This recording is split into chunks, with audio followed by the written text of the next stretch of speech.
Good afternoon, everyone, and thank you for being here at nap time. I don't like to talk about me too much.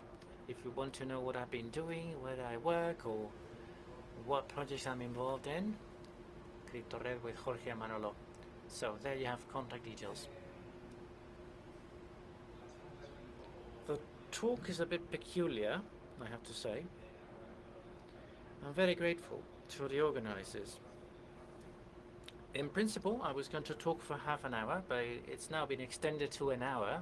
If you get bored, just say so. And it might sound a bit strange. I'll be talking about brainwaves, and you might be wondering what the hell does this have to do with cybersecurity. I'll do my best to try and explain it. But anyway, I've done my best to try and deliver a more original talk. I'm hoping that none of you knows about this. Based on an investigation carried out by a friend of mine, Alejandro, and reading a couple of headlines, I'll try to do my own investigation on authentication using brainwaves, so that we can talk about both worlds, brainwaves and cybersecurity. Some things are a bit academic by nature, but they're being explained in a very pedagogic way, so hopefully it will be clear enough. We'll see whether brainwaves allow for authentication, whether they can replace conventional cryptographic code, and other things. Another goal in my talk is to encourage everyone in this room to start playing around with little gadgets like these ones. These things allow us to know about our brainwaves. I'm sure that some of you may have been playing around with these. The disclaimers, I'll be talking about the brain, neuroscience. I'm not an expert. I don't even come close to being an expert, so I'm humble, I'm critical in my approach, and I work. And then the hacker mindset. I think we really need to do our best to go beyond our limits. And the essence of our mindset, helping people. Why do I say helping? Well, because these gadgets are obviously focused on cybersecurity, but they have a very strong connection with accessibility. These are little things that we used to do many years ago with the remote control for the Wii console. Things that could be used by disabled people. So these little devices are very useful. I'm sure you can come up with ideas of your own. So let's go straight into the subject matter. I'll be talking about neuroscience. And since everything I know about neuroscience is the last 3 months, I'll be very quick. We all have a brain, whether we use it or not. Throughout the talk, I'll be talking about this as if we were doing an audit of the brain, a black box audit. The brain is a very complex system, but we do have an API to go into the brain. We can send stimuli to the brain and then read responses from the brain to those stimuli. And based on those properties, without being experts in the field, we will be able to play around with the brain in a limited way. As you know, there are lobes, different lobes in the brain, which are activated depending on the activity we are applying on these lobes. If we smell on one lobe, it's activated, and so on and so on. As my initial purpose is for me to make a very practical discussion how we can read through these things. We consists of invasive and non-invasive methods to read the brainwaves. We will be focused on non-invasive waves. Trepanation, making a hole in the skull would not be advisable, but of course, invasive methods are really passionate. Those invasive methods drilling in and read your brainwaves. Precisely, the good ones are those I'm offering you to help people for blind to see, for lame people to walk. Oh, as almost being a god. You can see there are so many ethical and political issues concerning these issues. The Superman, and there are secret related issues about mental control and the classified issues which are not really invasive methods as to trepanate your uh, your brain with health and so on. I will leave it this for the next discussion. Let's move on to the non-invasive methods. I will be speaking about mechanisms to read the electroencephalogram. There are other methods as rated as functional magnetic resonance imaging methods, near infrared spectroscopy. I will be talking about ECG, electroencephalography methods. These kind of sensors that they put around it, they measure and gauge difference of potential, the electrical current, theoretically speaking, the electrical current which is produced and triggered when there is communication between lobes. This is a typical example to monitor the sleep disorders within critical environments, especially applied to mental diseases.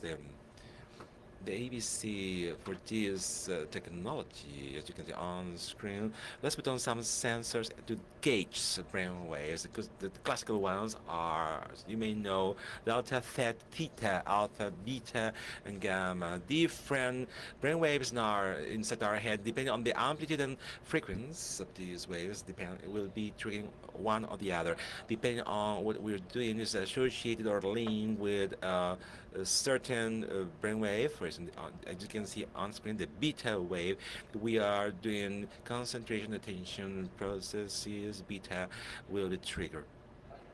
So I want to remark that for me to gauge this kind of brainwave is such a complex issue because being low frequency waves are microvolts.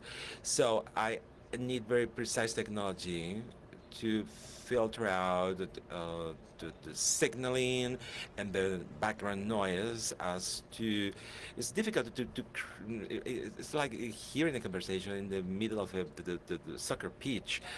It's complicated, but more and more low-cost devices are created recently, and it's interesting for us to see. Beside the brain waves, especially in the final stage, when we will be coping with mental surveillance, which is attacks on mind to strike and drill out secrets from our mind. I think it sounds like science fiction, but in the last final stage, I will talk about the ERP, even rated potential, when your brain receives a stimulus, auditive or visual stimuli. Certain patterns are reproduced during a certain period of time, and depending on analyzing these patterns, we can extract information. There are groups that can check out this. It's kind of scary thing for us to see, but where we can put on these sensors. There are a series of standards we follow that tells us that there's on certain areas in our brain it's reasonable for us to put this sensor. You can read a certain activity on a specific lobe in our brain. When I concentrate on a task, I may want to put it on this position because the sensor will be reading this activated part of our brain when we're doing a specific action. The letter you can see in front of it, this number, refers to the specific frontal occipital lobe. I'm freaking out. Temporal lobe and parietal lobe, and so on. So far, so good.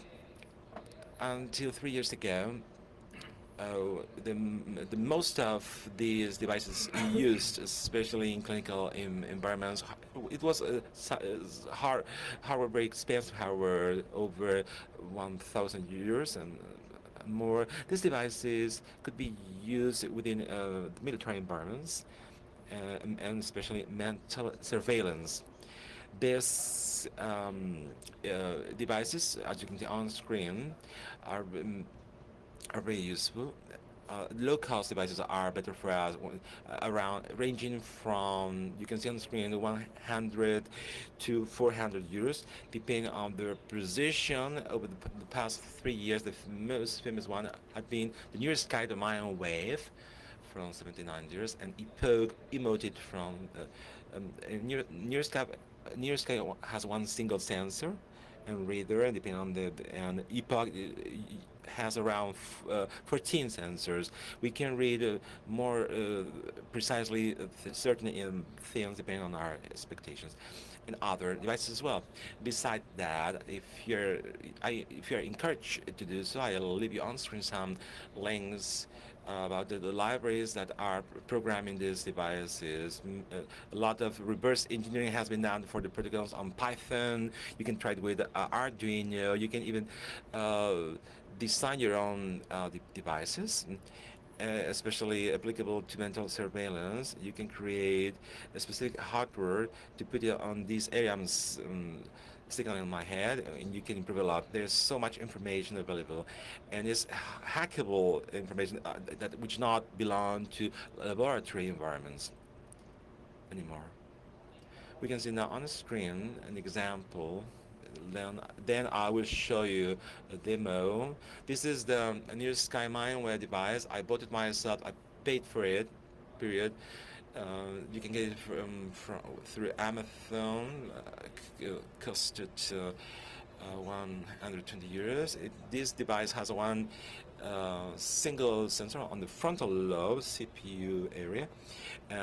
Its features allows us to monitoring 3 to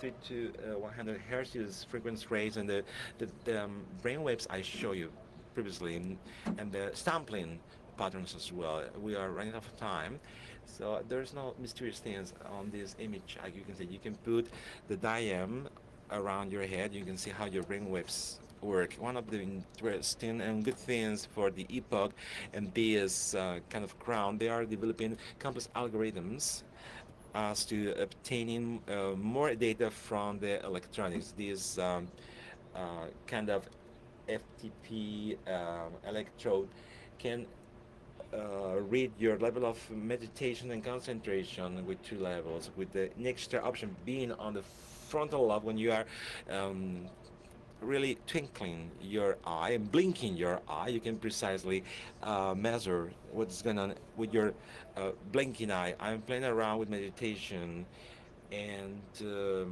concentration. I can create binary systems. I can control more things. Um, I can switch on and switch off. I can turn on and turn off, so I can do whatever I like. I'll show you an example on Java with different demos you can do on Python. I don't use any kind of library, because if you download the information, you do some reverse engineering, you can get how you can use it. This is a skeleton of the Java program when you can read information when you are blinking your eye, the level of meditation, the attention level, different brain waves. This can be implemented. You can play around with it, whatever you like it. For you to understand the impact of this kind of technology, I will do something like, which is playing a game in front of 1,000 people. So this is my demo for you, my friends. Me pongo la diadema. ¿Veis? No tiene mis... I get this electrode. It's a dry electrode. You don't need to. You don't need any kind of gel or lubricant. Period. This is a simple electrode. Se ve. No duplicado. I didn't duplicate it. I didn't. Am I correct? No.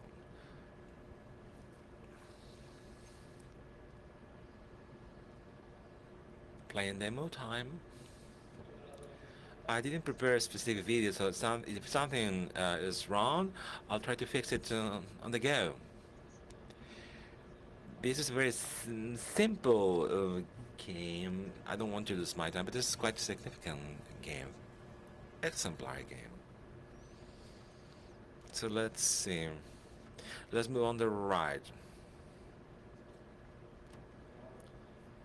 How can I do?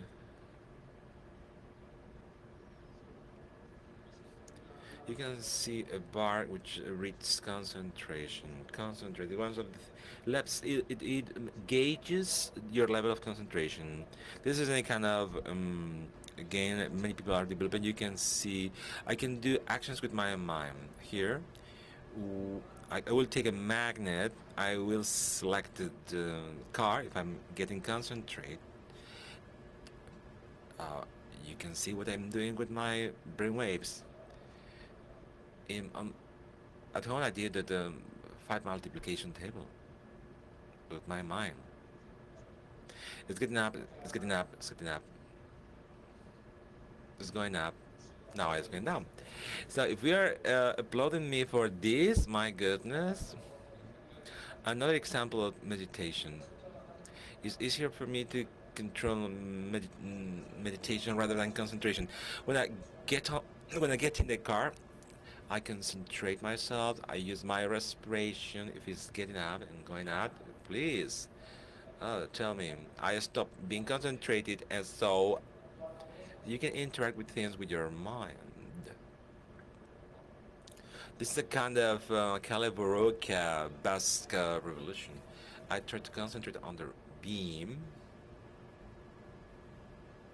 Oh, it's fucking doing this in front of 1,000 people, my goodness. At a certain moment in time, this will burst out and explode. This is a still example of the video game. I wanted to show you because I want to see how this impact the video game industry. This will make this device be in our everyday lives with security implications that we'll see in the very end of my presentation. I'll leave it there, and we keep moving forward. Near Skype. This kind of device is not only used for playing, but is likely to be used in the next years only for games. You can see on screen a long list of things that you can do. Then we'll see practical cases images. One of the questions I posed myself, if one of these devices are really secure and safe. Part of my answer was given by Alejandro, and are these device is able to establish some kind of security. These are real experiments from a laboratory, transmitting information from one mind to another. These are such complex systems which activates the brain in different ways. Microsoft is preventing software glitches by keeping track of obvious programs' brain waves to make people more productive. This is less interesting for me. Brain control drone shown off by Tebaker. You can move things with your mind. You can buy games and toys from Amazon online. This application is very useful in the military environments, especially in the United States. They are investing a lot of money to automatize commands, especially for intelligence analysts to detect threats as soon as possible. They're researching a lot. There are so many devices cheaper than the previous at the cost of 70 years to check out and gauge how concentrated you can be. We human beings, of course, somebody will make art of our technology. It can be used in sentencing hearings to extract details. Brain scan delays sentencing hearing for convicted murderer in Brooksville. You can stimulate somebody criminal's mind in order to see how the potential crooked guy is reacting. Even if you can find this have one that you may like it, of course, if you have compatible brain waves, love will flow. So Japanese people with so many devices, you may be happy or angry, so your tail will tickling and agitating. So it's useful for any kind of cars, Jaguars. One of the very first uses was for disabled people on wheelchairs. People who tries to simplify this with cheaper devices. This is an Epoch. You drive a car, certain activities with your mental control. I love this one. This is near marketing. You go to a shop, and to buy a shirt, they put an electrode like this, and the system will recommend a shirt to you. How did you guess that? How do you know this? The electrode gauges that you are stressed, depending on the algorithms. The electrode thinks that the red shirt is the best one. Ah, fucking shit, the red shirt. You got home bad. The shop sold it to you, but in the end you lost. This is the simplest electrode. You can do the binary system with domotics, drawing up and down the blind. This is the optogenetics, which means that you are able to um, introduce false or good memories in your mind. If we adapt 3D printed printers for disabled people, you can get a benefit from that. Now this article on screen in the real life, these kind of news are like a novelty over the past years, but when something new goes to the whole humanity, we find out that this has been something they did back in time. In the 70s, they investigated on this technology. Please check out the link I'm leaving here about the very good things they are publishing, and there are research and publish. It strikes my attention their interests about using these for intelligence analysis. They use the brain to filter out common repetitive patterns. I'm passionate about the integral learning. I stimulate a device and I get an answer back from the brain to adapt my brain to understanding the information obtained more quickly. So interesting information can be learned so quickly by my brain following this way, and to invest my money. Am I going very quickly? I'm doing very good on time. I'm doing fine on time. Short basic introduction about what this kind of devices are as of today. In the next 7 minutes, I want to talk about security. Security in electroencephalography. They are not designed, these devices are not designed to be secure and safe. Alejandro gave a presentation in different place. Alejandro said to us, he remarked, this kind of devices um, are doing good in reading the brainwaves, but they don't implement any security mechanisms. They can read your brainwaves, it's super good, but in the very end, this will be translated into bits, and it has to be transmitted in such a way. If the communication is not well protected, you can be replayed, you can receive denial of service attacks. To replay, this is working on Wi-Fi, no authentication, no nothing. A citation that struck my mind from Alejandro's version said that people non-authorized can read your brain activity. He didn't refer to these devices, but to the transmission, and they can falsify your brainwaves, which means that it was clear that among many things, because we needed authentication, cryptography. I wonder myself, with the very same device with our mind, can we do this? Can we authenticate ourselves with some mental process? Can we create a cryptographic or random number password? And I will show you what, even though it's still in diapers, what we have done so far. I will tell you some details. I will remark the problems. For the virtues, we'll use the authors. So I will try to demystify what we can do with brainwaves in authentication. Authentication based on mind. This comes from articles dated back to 2013, in which they said so many interesting things. Past thoughts, the future of authentication. Is it time to replace passwords with past thoughts? Past thoughts, brain-based passwords. A reality, your brain pattern. Authentication based on mind, your brain to replace passwords. The problem is the passwords. we had been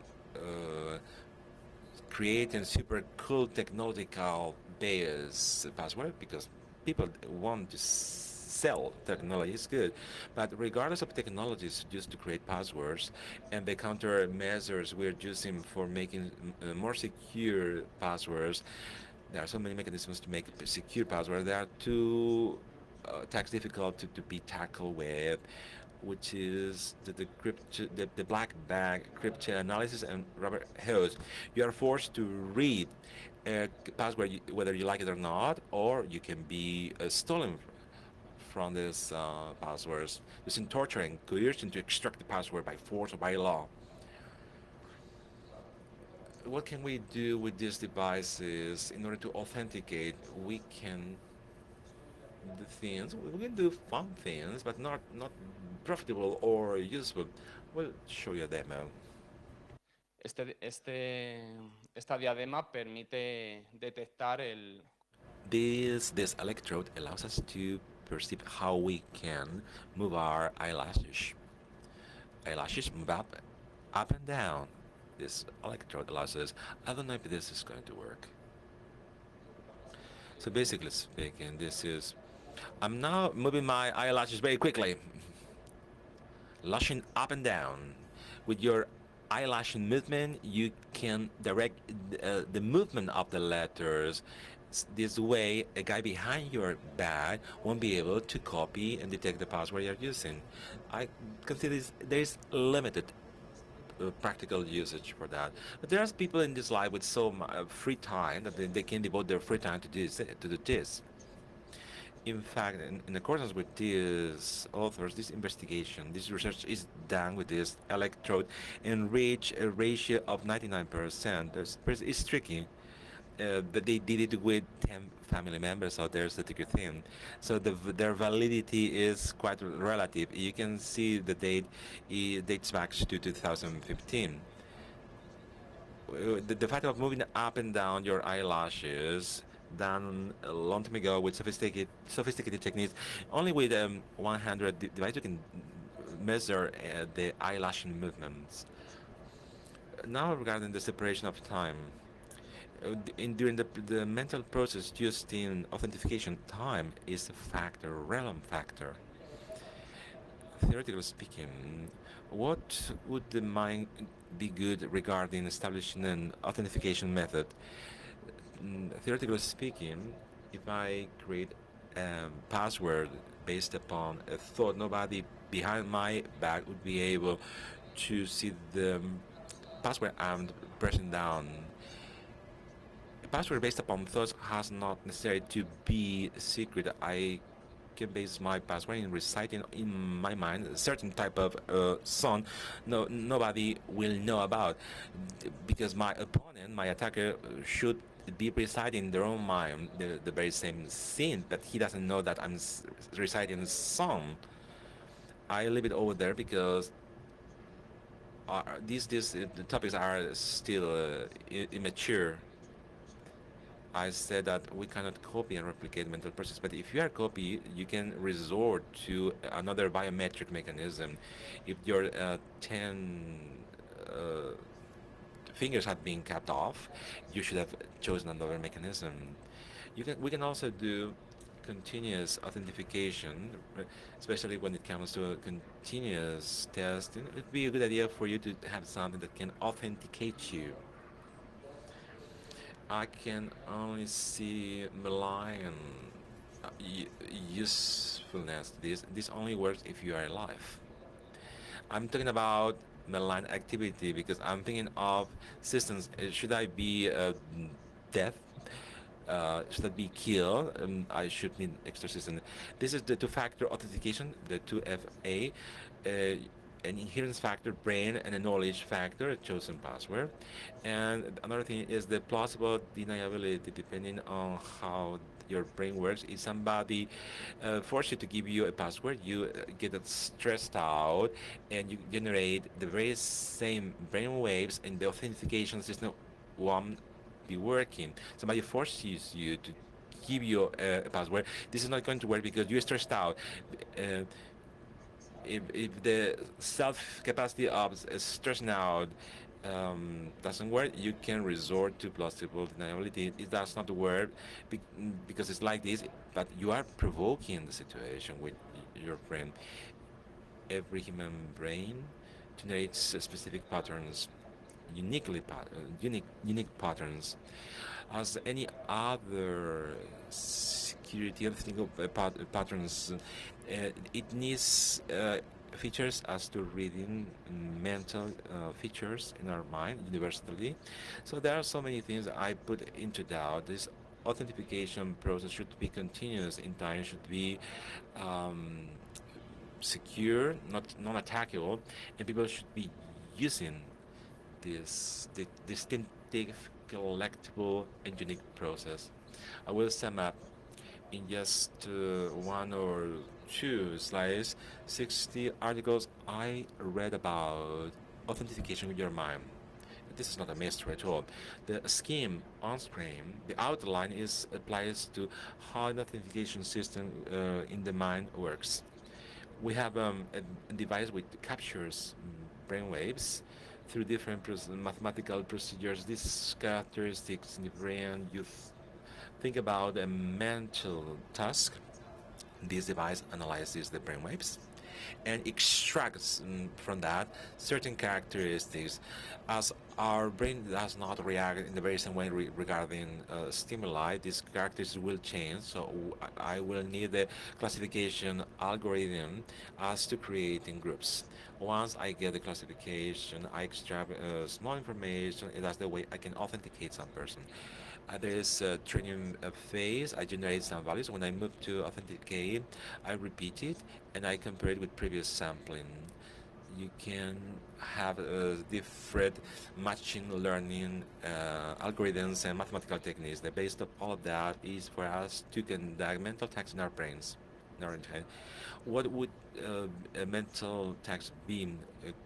Shut down the eyes. It would generate mental activity to receive visual, audio stimuli. Concentrate your mind by moving one finger. Text through the objects. Visual, evoke potential. Beep. P300 event rate potential. My key phrase is elephant. I think of an elephant based upon a thought. So I will conduct this kind of mental actions, and the authentication system will be working. So let's move on to problems. What are the articles published around this? Because it has characteristics that would make it interesting for all of us. Almost all the articles I saw, and I say articles because I don't know any commercial system doing this. If you know of any of these commercial systems, please let me know. The very truth is that part of the devices had been done with multi-sensor devices, with the expensive multi-sensor devices over 1,000 euros, which this implies and triggers cost-related and stability issues, and this won't be used on the authentication process. You have so many articles on screen. I don't want you to get you sleep. So many articles. So the good thing about the latest discoveries and findings of the past years had been replicated with the emotive, with the cheapest one, cost 400 euros. I will show you now with devices valued and worth of 400 euros. This example is kind of questionable, because it has less precision. You can get bored about so many articles on screen. What are these systems of authentication based on? You can diagnose mental activity, as I said, and they process typically the alpha, beta, gamma pattern 300 waves, which reads meditation, attention, concentration, when your brain is active, not when you are asleep, not in a profound relaxation. Problems common to all the systems. The question of time. For a user to register in a system, you need 30 to 40 minutes. There is a learning curve. The software has to recognize how the user behaves, and then once the system has learned, authentication takes between 5 and 30 seconds. In certain environments that may be reasonable, in some others it may be too long. And amongst the most severe problems encountered by this type of research is that the sample groups are very small. There's very few people involved. I'm talking about groups of 3 up to 20-something people. In other studies, they analyze more examples, but using medical databases. They would gather information on theta waves from people suffering from epilepsy and then analyze the data. But this is like comparing legitimate users with people suffering from epilepsy. It's very strange. Anyway, the accuracy of the systems is very high. In most of these studies, we're talking about 80 to 90% accuracy, so that they may be compared to other mechanisms, conventional biometric mechanisms, if you like. And then there is the issue of cost. Problems they still have. On the one hand, the problem of stability and reproducibility, the possibility to replicate the process in more than one location. As it seems, and I didn't know about this before, if you carry out a mental task, if you think about a greenhouse, for example, the results should be more or less similar with time. But as it happens, things are not that stable. It seems that aging, or time itself, has an impact on your mental processes. There's a number of articles out there, haven't found too many, which say that in the best possible situation, one specific mental task could be perceived in the same way for up to 6 months maximum. After that, you will need to authenticate yourself against the system again. It may not sound as a very important concern, because at the end of the day, with conventional systems, you change your passwords every 6 to 9 months. But with these systems, it shouldn't be necessary to do such thing. Okay? Another important problem is that our brain is affected by emotions, by stress, by happiness, by joy, by fear, that you could find yourself in a situation as funny as this one. You go to work from home, you've had an argument with your girlfriend, and you're stressed, so you cannot authenticate against the system, you cannot log on. So some things remain unclear. It may be very accurate, but other things are still unclear. Too unclear to make it a feasible system in the short term.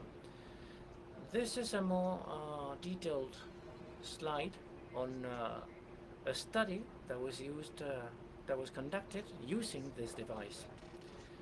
This is from 2003. Most of the articles that you can read in the press on authentication are based on this study. How does it work? Well, these are the details. Again, a sample, a very small sample with very few subjects, so its validity is limited. There are sessions of up to 50 minutes for several days, so that they are trained properly, and then they are allocated different tasks. For example, the breathing task, the simulated finger movement, the sports task, and so on and so forth. After completion of those tasks, you measure alpha and beta waves with this device. For each frequency, you get to add an average value. And with those average values, you establish a comparison with previous readings. As simple as that. There's nothing else to it, really. What are the results of this study? As you can see here, if you can read through this, if we were focusing on a task, focusing on thought processes, 0% of non-legitimate users will get into the system, whereas 12% of legitimate users would be rejected by the system. There are values that move up and down depending on what we establish as a comparison, and some might be reasonable. I'm mentioning the one focusing on thought processes because this is the one that hit the headlines. The cool thing about this is that this is heavily focused on the usability and the security of this study. Almost none of the studies I've seen before focused on usability.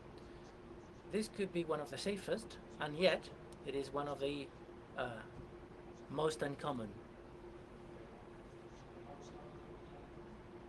So people are using, authors are using less safe procedures more often. Again, remember that in this study there is no analysis of the length of time that is needed to make all tasks useful. This is about basic authentication when the user is an active part of the system. There are other research projects focused on implicit learning. I've only found this one, but it's really cool. This is one user. You ask the user to perform a certain process. They don't need to know what this is for. In this case, this is a game. And implicitly, the user learns a key, learns a password. They're not aware of that, but their brain is. With that information stored in the brain, they then log into the system.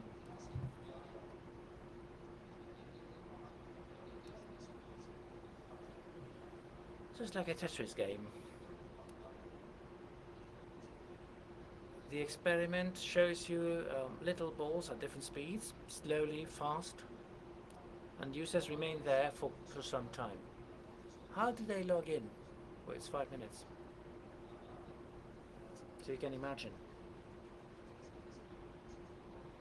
The interesting thing is that during those 5 minutes, there is a reduced version of the game with a number of patterns that have been carefully studied beforehand.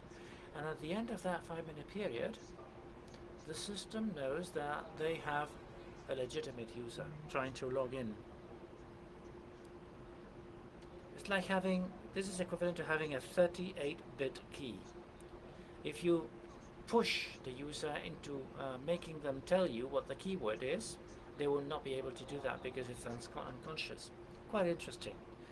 It leads to other things like science fiction experiments that have to do with establishing the brain as a gateway to other things, and well, we will not go into that, not enough time. So far so good about authentication. Let me tell you about generating keys with the mind and random numbers. Am I doing well with time? Okay.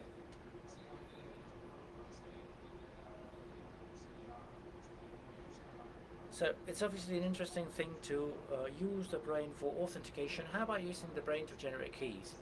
Well, everything I've found is focused on encoding the result of brainwaves, especially in medical environments for data privacy purposes. I've only found one study.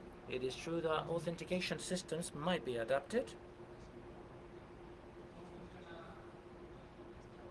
How does this work? How does the algorithm work? Just imagine that we have a text with information of any type encoded into a binary tree. As you know, we have a correspondence for each letter, a 1 or a 0. The cryptographic key will be the 0 or the 1 for each branch. So here we assign a cryptographic key to the branch. 001 means that it goes through this branch and that branch. So the good thing is to be able to generate the cryptographic key. The sample was 10 subjects using one of the expensive gadgets, 61 sensors in this case, measuring activity quite well. Visual stimuli are presented with further analysis of the gamma waves. They measure statistical patterns and classification patterns, and they reach their conclusions. With the measurement they take of the gamma waves, if they go above a certain threshold value, that means that they have a bit 1 key.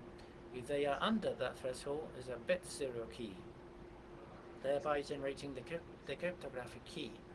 What is the main limitation here? Well, to me this is really useful. Just imagine that you have a volume that has been encoded. The problem is that you might have authentication problems that were not there if the user is stressed. Here we have the problems of authentication with biometrics. Sometimes the user, knowing how to generate the key, will not be able to decode the information, whereas in other scenarios there will be users who will be able to get into the system without knowing the key. I'm not too sure that people will be willing to go this way. I mean, if you're at home, you might have the right environment, but in general environments I don't think this would be suitable. Obviously, and just to speed things up because I'm running out of time, perhaps we cannot generate a cryptographic key as such, but we can certainly generate a random number and use it for other purposes. Let me show you a little demo. We made a study a few years ago using the remote control of the Wii console, but we don't have that much time. So let me show you something. There's more demo. Can you see it? Give me a second.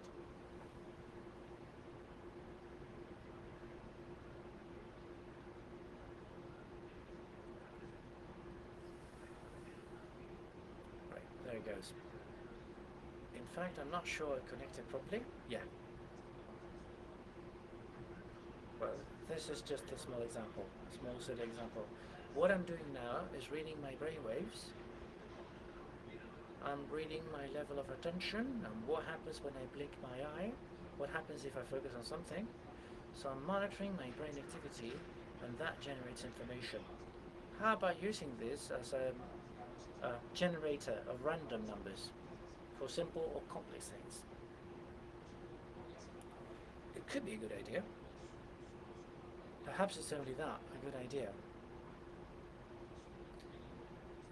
Because if then you apply a basic statistical analysis to see whether these ideas could be useful for cryptography, results are not that promising. Well, let me speed up. These are dots, a dot chart of my mental processes over 10 hours in the last 3 months, watching videos and reading books and things. And since this was random figures, I applied filters to show it graphically. We can see the raw material. But since it was a nuisance having the device on my skull all the time, I decided to use it without my head. So it seems that brainwave samples can be obtained without the brain. If you look at the raw data, it seems that it might make sense. But then if you take it seriously, as you can imagine, if you perform statistical attacks, this has to be rejected. This is useless for everything, not even for random numbers. But obviously you can use the brain as an entropy source. In Linux we may use these the mouse or the keyboard for small amounts of information. It may sound strange, but the brain could be used. There's very little research in random numbers generated by the brain. This is quite striking. This is a guy that says that brain waves generate random numbers. But again, this only happens with epileptic patients.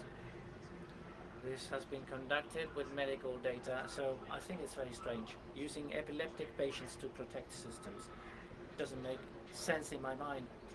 And another one, which is similar to what I did myself, using epoch, the conclusion was similar. If you take the information straight from the device, the numbers coming from the device are not random, but if you apply a little mathematical wizardry, you could use them. You could use them. And since I didn't want to stop there on authentication and encoding, let me finish off by telling you about a number of attacks that can be performed on the human brain. Why this type of attacks in the first place? Well, I'm thinking about using this for critical elements, but perhaps there are attacks out there that could extract information from my mental processes. So I browsed the web to see what I could find. There's journalists and researchers that say that this will become a reality by the year 2030, but since I don't like being dominated by robots, I wanted to find out by myself. As you know, most of us use gadgets, If those gadgets could be hacked, that could lead to major problems. You know, the Samsung watch that could be hacked to obtain information about what the fingers are doing, what keys they're pressing. Let us talk about privacy, thought privacy. There's a part of forensics, an area of forensics which is called brain fingerprinting. There's different ways to use it, but one of the basic ones uses pattern P300. This is a wave produced by the brain when a person gets a certain stimulus, a visual stimulus, for example. Around 300 milliseconds down the road, a certain wave is produced with a certain peak value. By analyzing the peak value, you may determine whether the user knows about the information. This has been used in identification rounds. For example, the suspect is taken to the police station, and this technique is there. Obviously, additional applications could be found.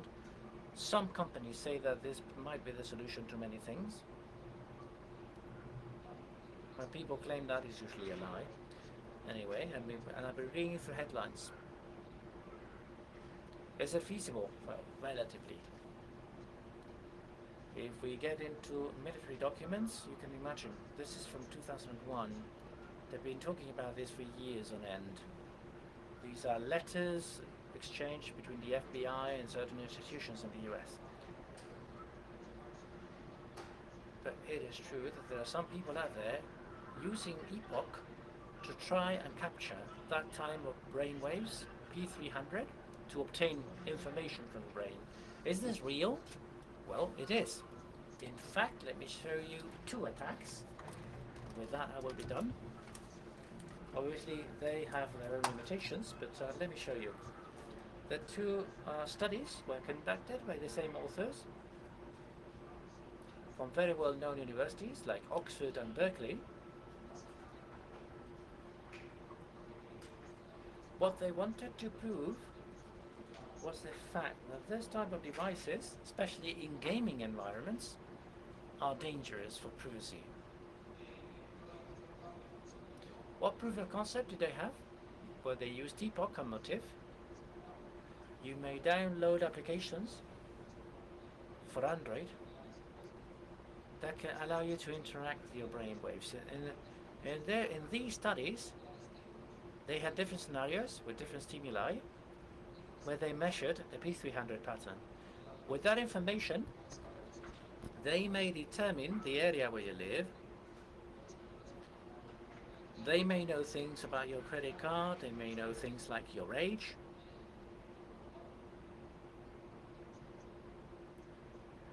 Well, if we had time, I will show you the experiments in detail. But there's one more problem now in our world of IoT, which is brain spyware.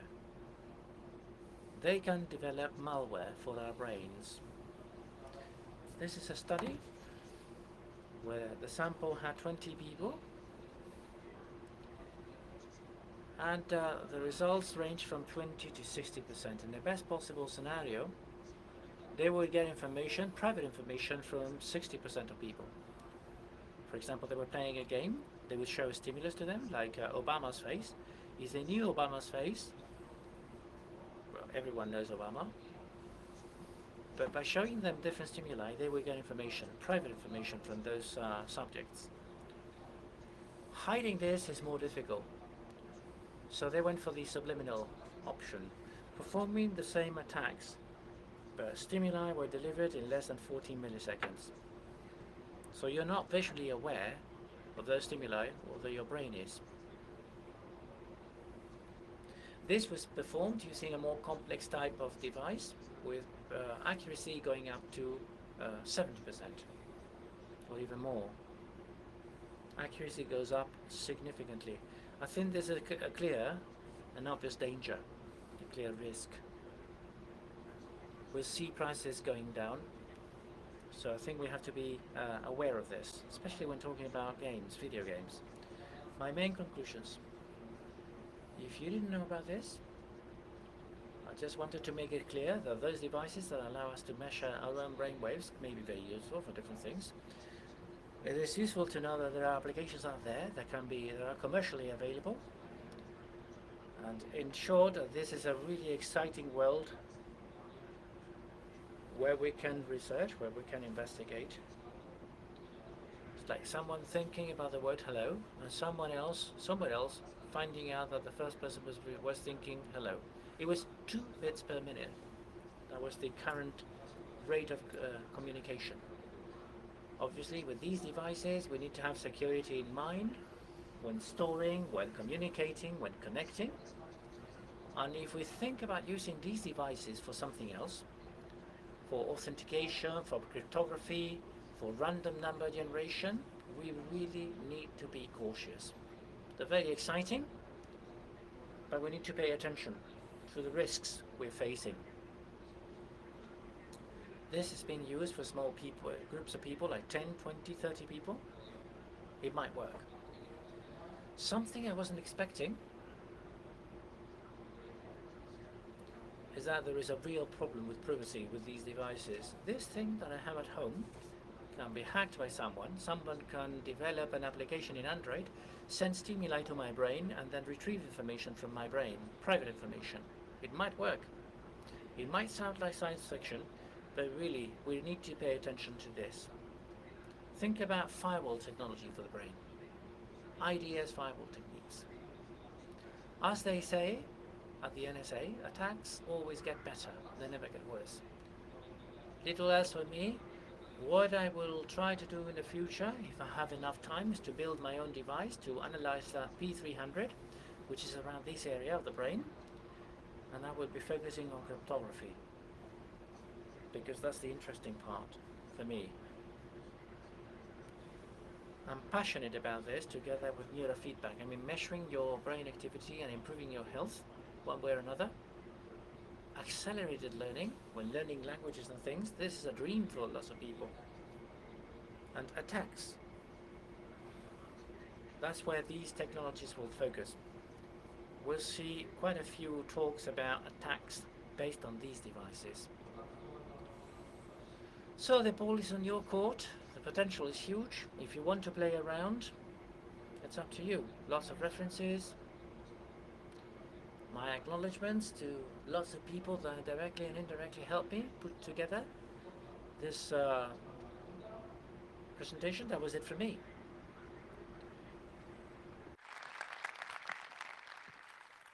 Una pregunta. One question. Let me show you something whilst you think about it. Perhaps I don't know the answer. Hello and congratulations for your talk. It was very interesting. You said that authentication with these devices is equivalent to a password with 38 characters. Am I right? 38-bit. But that is the mechanism, the implicit mechanism. The explicit one, it doesn't make any difference. To what extent do you have to be in a certain very special environment, in a very special state, so that the signal you send allows you to authenticate yourself? Or do you have a margin of variation, if you like? What I was trying to explain on that slide is that authentication systems are trained when the users are very calm. If you're stressed, it is very likely that you will not be able to log in.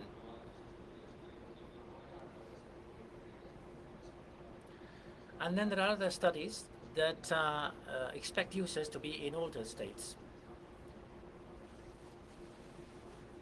But you need to have a stressful argument with your boss beforehand. This is just a very simple application. Here you see the waves in real time. If I focus on something, attention levels go up. Yeah, I went up in meditation. My mind doesn't give anything else. Thank you.